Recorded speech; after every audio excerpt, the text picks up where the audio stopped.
নমস্কার, আপনারা দেখছেন বরাক বার্তা বাংলা সংবাদ। আমি সঞ্জীব সিং। এক নজরে আজকের সংবাদ শিরোনাম। বড়খলা মণ্ডলের পক্ষ থেকে ভারতীয় জনতা পার্টির বড়খলা বিধানসভা কেন্দ্রের বিধায়ক কিশোরনাথকে দেওয়া হলো সম্বর্ধনা। এলাকা জুড়ে আনন্দের পরিবেশ।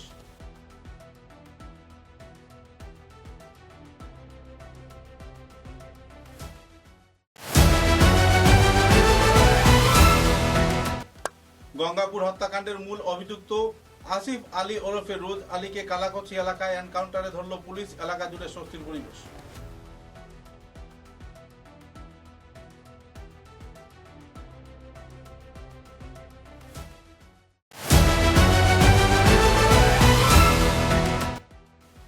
কালাইন পুলিশ থানার অন্তর্গত দিগরখাল এলাকায় পুলিশ প্রশাসন গোপন সূত্রের ভিত্তিতে প্রায় 1,05,00,000 টাকার ড্রাগস করল জব্দ। 2 অভিযুক্ত গ্রেফতার।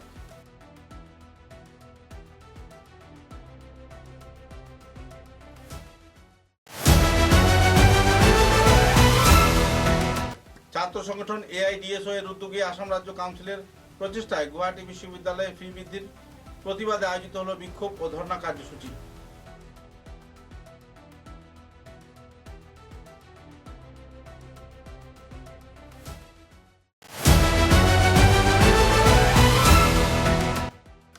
শিলচর শহর জুড়ে চলছে ড্রাগস সেবনকারীদের দৌরাত্ম্য। উকিলপট্টিতে 3 মাদকাসক্তকে হাতে নাতে ধরে পুলিশে সোপর্দ করলেন এলাকাবাসী।